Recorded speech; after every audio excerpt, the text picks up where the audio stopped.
And welcome back in to another episode of Tribal Council Chat, Survivor 45 Finale Edition. I'm Bruce Heller, And my name's Brett Parnell. and we have a special guest this week, someone that has been a fan of the show since we first started the concept of it and before it launched, that I've been excited to have on for a while. My own mom, Heather Heller. Welcome to the show, Mama. I'm very excited to be here because Thanks so much for coming. every week I find myself part of the time totally agreeing with Brett and not Bruce, and part of the time agreeing with Bruce and not Brett whenever you all have differences of opinion. So I'm kind of right in the middle.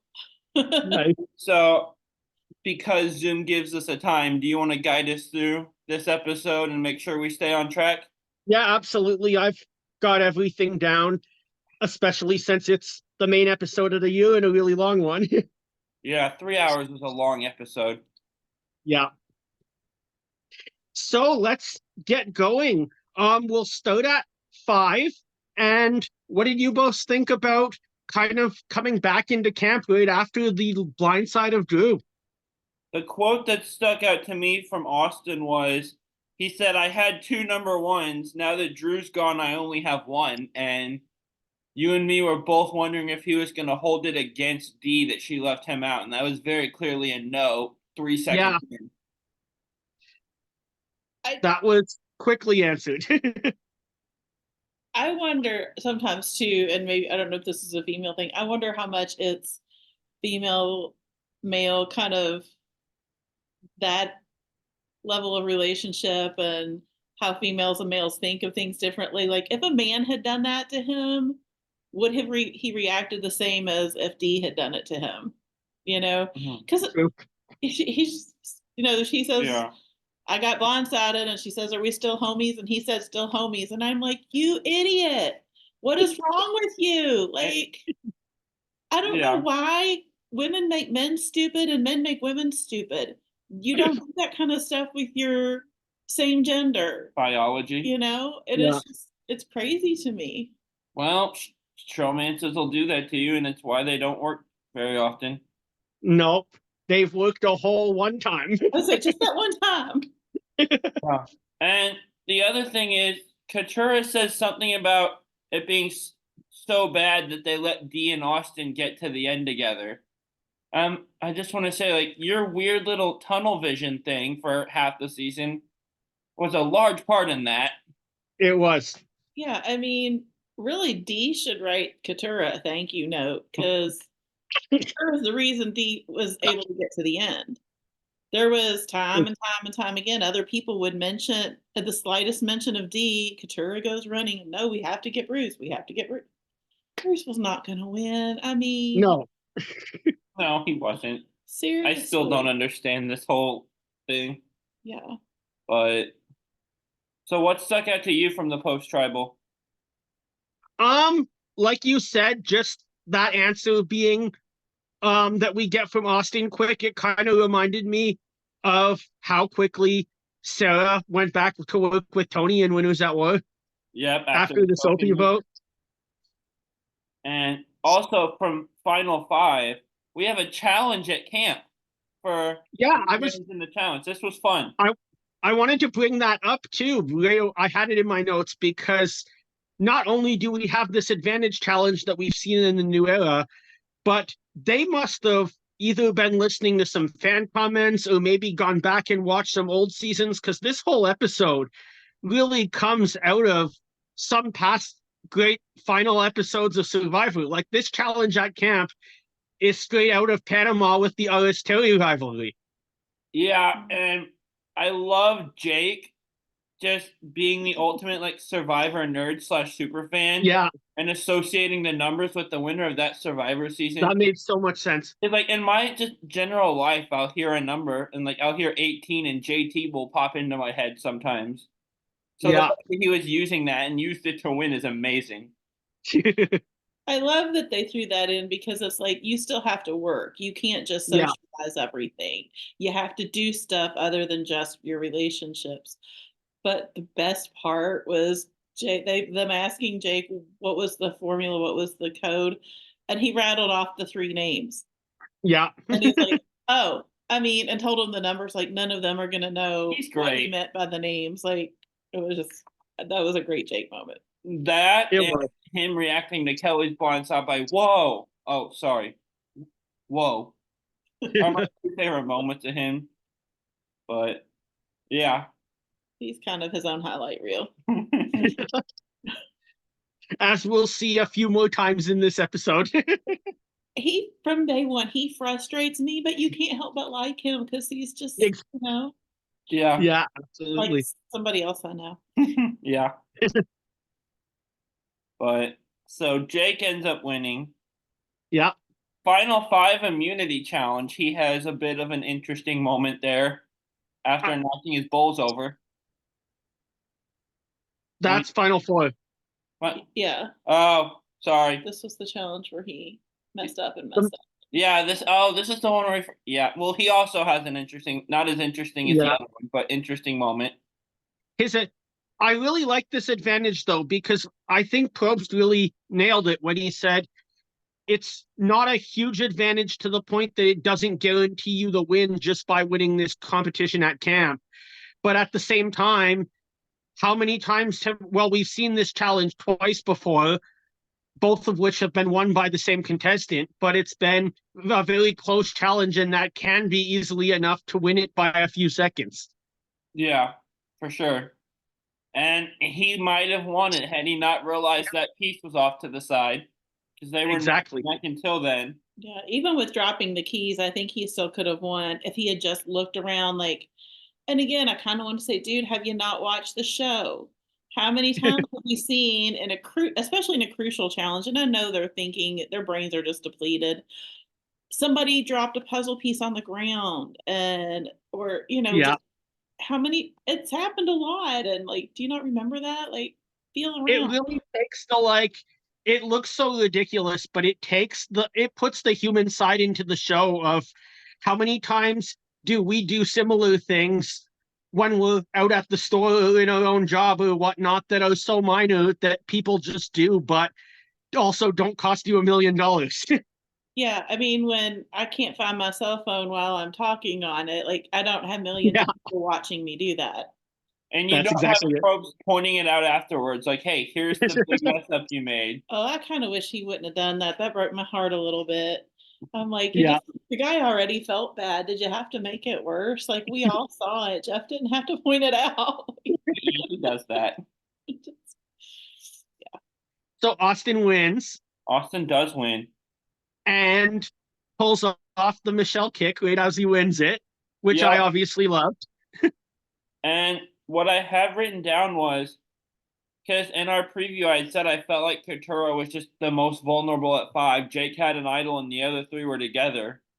And so just kind of referencing that, the note I wrote down was, unless Julie turns on Austin and Dee, Couture is in trouble. And that thought process was tracking for a while. She was going to get votes. And then Jake just pulls a really weird move at Tribal Council, and Couture pulls an even weirder move at Tribal Council. That Jake's move I thought made a lot of sense because if he can both protect his ally, look good in front of the jury, show he wasn't going anywhere anyway, yeah, play his idol that nobody knows he has, he protects Couture. He's in a great spot, but he needs her to trust him and hold through and actually pull off the move, and that's where it fell apart. and see, also you said idol nobody knows he has. That's the other thing with Jake is at that point everyone knew he had it because he can't keep anything to himself. You're right. When I said nobody knows he has, I'm thinking of playing to the jury at this point. Yeah, which Jake's move made sense. Jake made a big flashy move at Tribal. Couture made a weird move. Yeah. Why? I thought he was blowing because I mean the boy just cannot keep his mouth shut. But we've seen that the whole time. Yep. The whole season, anytime any person says anything to him, the first thing he does is run and tell 5 or 6 other people. It's like a little kid at Christmas who peeped into his presents. It's like, I can't wait to tell everybody. And Austin knew that, and that was smart of Austin. But even with blowing the fact that he had that, I think that still could have been a really genius move. And They kind of hinted, and I kind of wondered if that was where he was going with it. Yeah. And Katura really blew the whole thing. Like, she and Jake both could have had a really good chance to win if she had just stuck with her vote with Dee. It's one of those moments of what Yeah. if, Yeah. there's 100 different things that could have gone from there, or it could have been the same, but what if y'all had voted differently And then?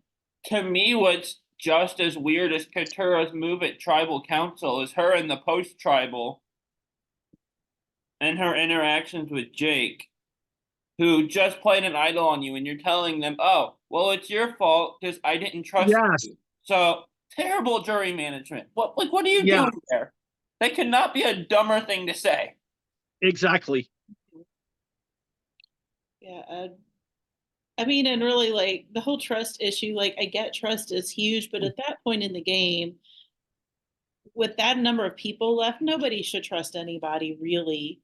No, not at all. It's okay, what's going to be the thing I can do that's like, okay, if it goes sideways, it's not that terrible, What does she have to lose by still voting for Dee?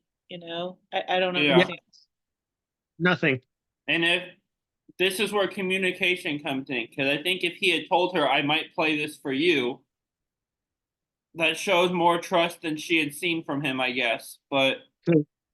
her telling him to take some personal accountability and not building trust with her was just a wild move to me that I will never understand. But Yeah. oh well. And so, do you have anything else before Final Four Immunity Challenge? Nope, that's next on my list. So my first note here, and because it's already been a wild episode for Jake at this point, Yeah. Jake knocks over his bulls. He kind of Well, feels like Charlie Brown at this point. Like let's just think of the actual challenge first. I just had something to say though before we get started into it. Yeah. Again, this bringing this back kind of almost seems like production has its ear on what's going on online and what's going on in the fan base, because this is not the same one of two final immunity challenges that we've seen for the last 5 years, but this is the dexterity challenge that Michelle won to vote Neil off the jury in 32, with a little bit different to it, but the same concept. Yeah. It was like a whole episode of Michelle challenges. Yeah. And like, I like Simotion, but I'm kind of tired of seeing it as final immunity because they've done it. They did it in the Winners at War, and they've done it probably twice since then too. Yeah. So, and it's also not a difficult challenge to make. Maybe they could twist it up one time and do it at like 8. Yeah, it's a fun challenge. So it basically, the challenge itself comes down to Dee and Jake in this race, and Jake knocks it over. And the note I have written down is Jake just kind of feels like Charlie Brown at this point, because every time he gets momentum for something, it goes sideways. Yeah. And then he's trying to, I don't know if this was on purpose or just frustration or just him missing steps, but he ends up breaking the challenge somehow. And I don't think he realized that if you actually stand on the grade, it will fall apart. I think he thought, I'm just trying to walk as quickly as I can, and it's going to be designed to push down, and it doesn't matter because I have no balls. Yeah, I think he was just oblivious and was just trying to get across there as fast as he could. But we got feisty Jeff. He doesn't come up very often anymore, but Jeff got feisty there. That was like a throwback to Jonathan Penner. Yeah. Yeah, it was kind of fun. I got to wondering, and I didn't have time to check the numbers today, but whenever we have seen that, is it usually a woman that wins that? I'd have to look, but I think so. That is geared towards women's skills, just because, like, not so much stacking the pots on there, although it takes more of a delicate touch to stack them. But the going back and forth between those ropes, I think those small women can in those small spaces so much easier than the men that it almost seems geared toward making a woman win it. As I was saying yesterday while we were watching the challenge, all of them were doing it wrong. If they wanted to succeed, walk sideways, not forward, because Jake's Oh, feet are just true. so big he was kicking it, whereas Dee was able, like you were saying, being smaller, she was able to get away with that because her size would just allow her to get into the right spots. Yeah. Yeah. And so obviously it was down to two of them. One of them knocks over their pile, giving Dee a giant lead, and she goes on to win. And the note I have written down here was, and I said this out loud, Dee wins final immunity. And what I said was, she just won the game right there. Yep. Yeah, Because, absolutely. I mean, we've been saying for half the season now that her game is head and shoulders above anyone else's. She's got the best resume. Our biggest fear with her was, can she reach final three, or will she be Jessie, where it's an incredible game and it falls short? So when she locked up her spot in final three, like, I knew who was winning right then. Yeah. I mean, just kind of reflecting, I wrote down, she not only ran the game strategically, anything she wanted to happen happened, but she has the relationships to where everyone's coming and telling her stuff, and she won 3 immunities. She excelled at each third of the game really well. Yeah, she did. So once final immunity was won, to me, the winner was locked up. To me, when final immunity was won, it was. But after we finish this section, I want to get into that like new era rites of passage type of thing they did, which I thought was really neat. I loved And it. when they did that, maybe this is a good time to transition into there. Yeah. But once you started to hear the jury, I wasn't so sure anymore. Yeah. And I was like, anything could happen here. Either one, yes, it's locked up, it should be, but is this Gabler beating Cassidy all over again?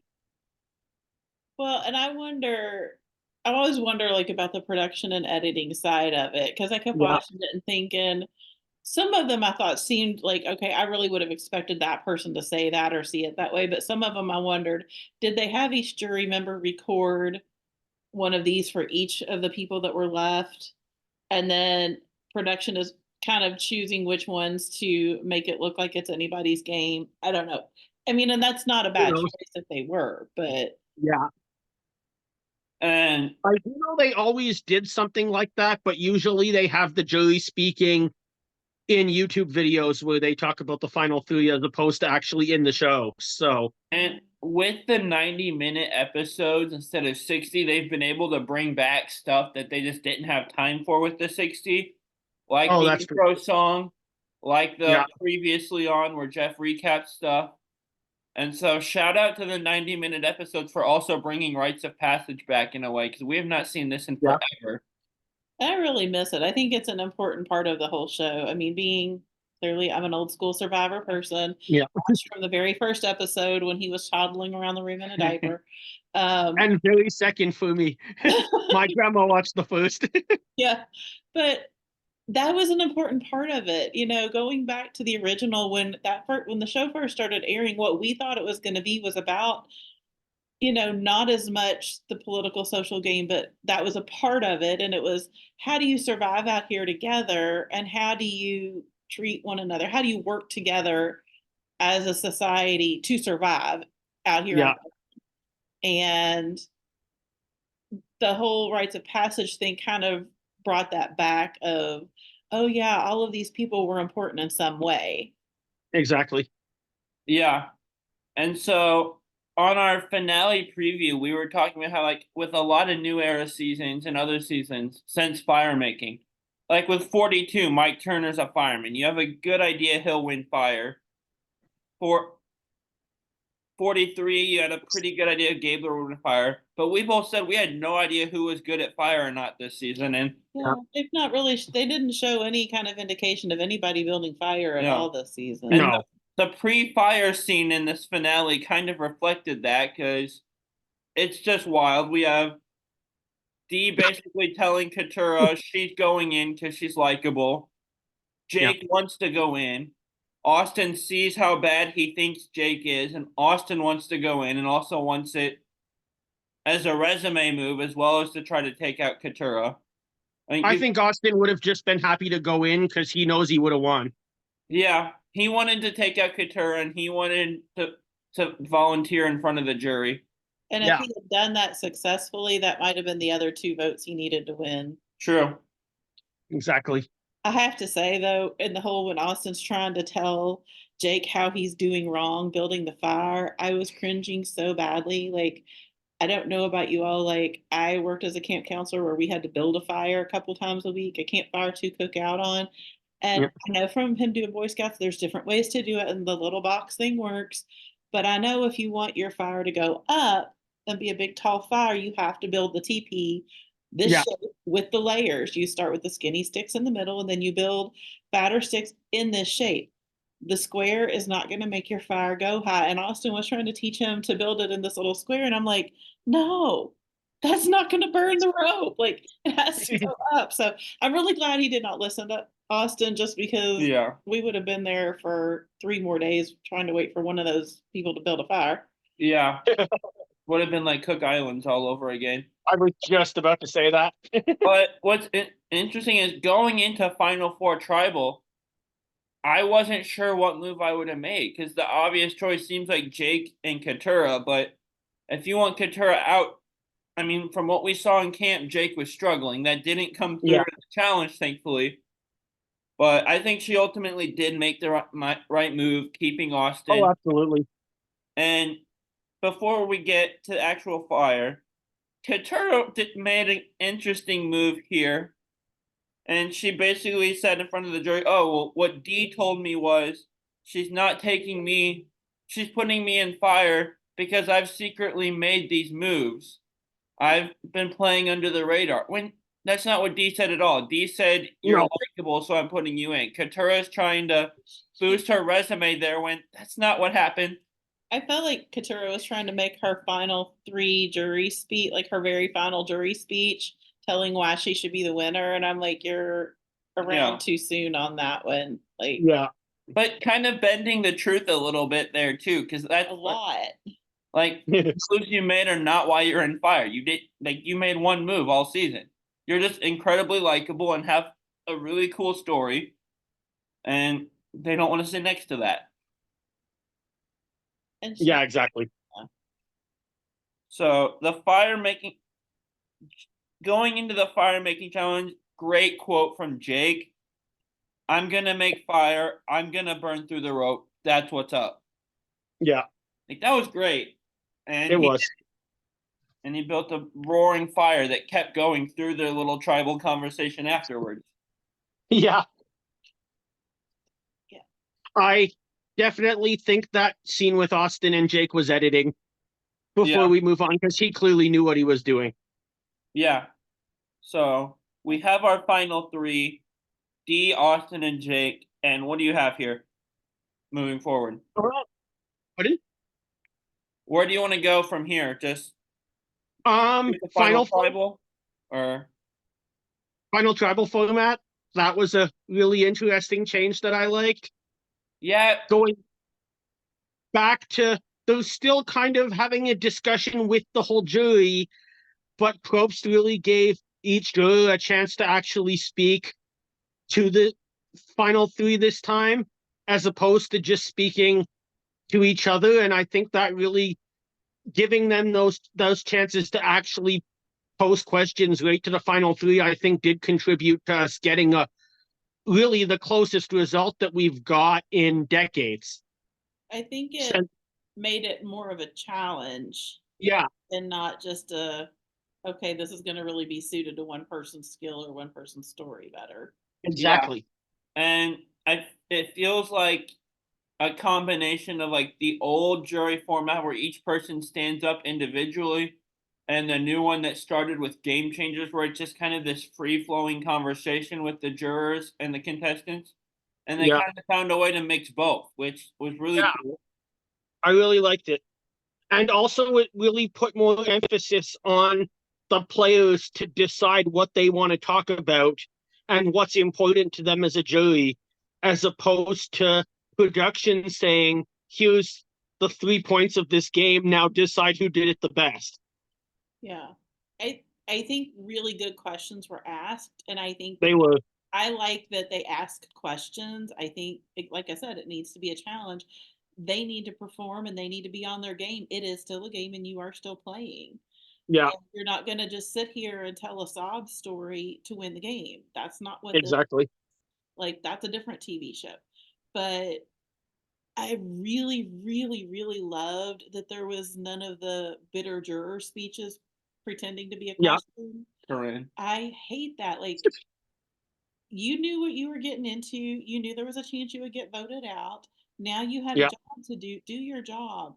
Being bitter is not going to get you back in the Yeah. winner's seat. And I right. will say, because when we were filming our finale preview, I think Entertainment Weekly, I think, had released an interview with Probst where he said final tribal council this season is going to be a war, and we were kind of trying to figure out what that meant. We thought it would be a vote where all three of them got votes. Yeah, Watching Dee and Austin kind of take snipes at each other the whole time, I saw what he meant. Like yeah, those two went at each other, and it was great.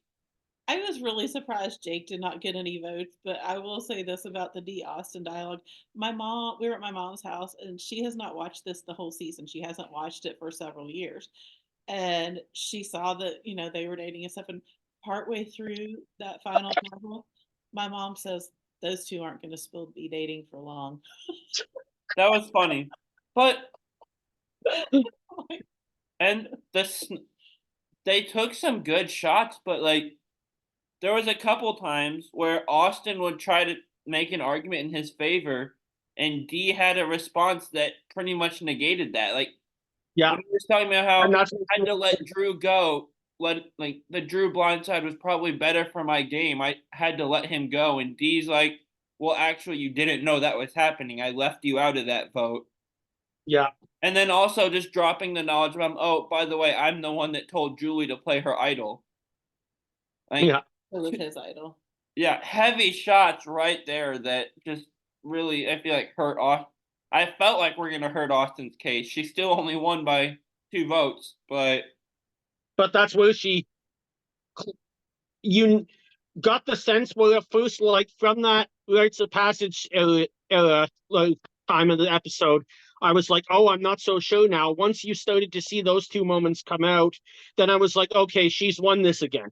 yeah, it felt if it were a boxing match, those were the two haymakers right there. Because I mean, how are you supposed to respond? Austin makes what he feels like is a really good argument in his case, and she just immediately has an answer that completely not only negates his argument but makes one for herself also. Like there's nothing you can do in response to that.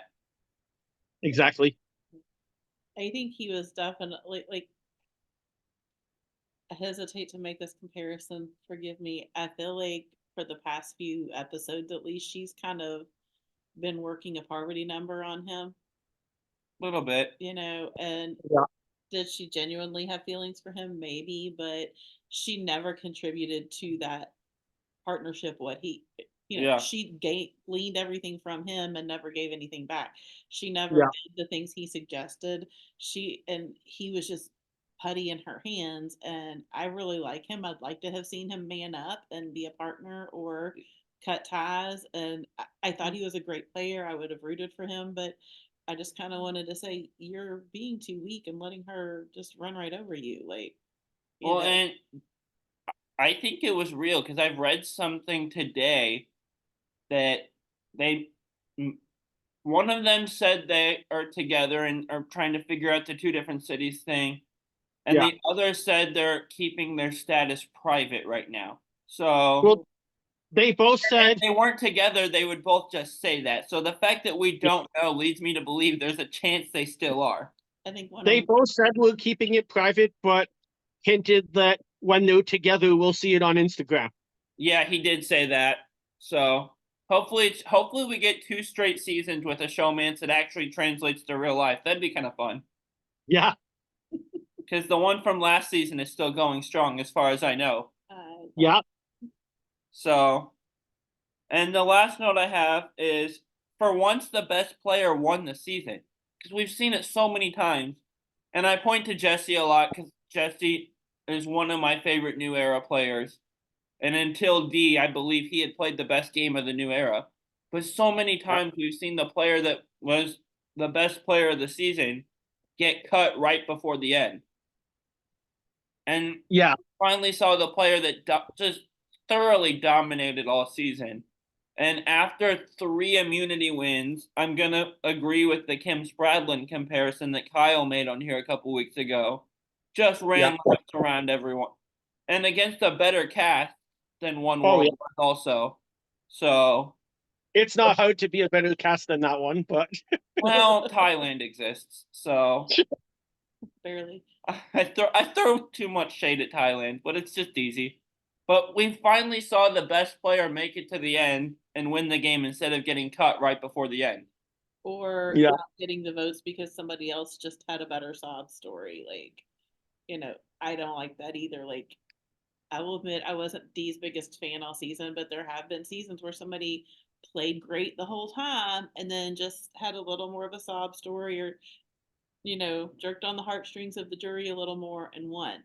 And I'm with Bruce. Like, even if she wasn't who I was rooting for or I didn't love her, she did play the best game. She was running everybody. She had everybody, even from the other tribe, bringing her information all the time, and she never gave anything out. And yeah, you can't argue with that. best player of the New Era to me, for sure. Always.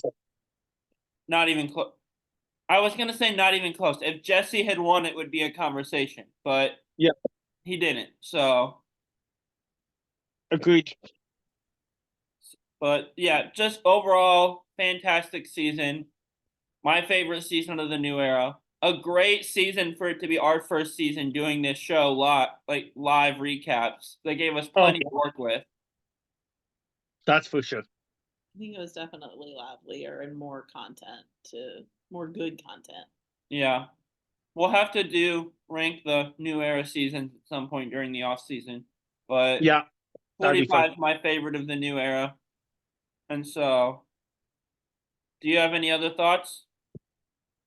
No, that really wraps everything up a bit. Nice. What a good season for this pod. Great season, and we have an awesome off season planned for you guys.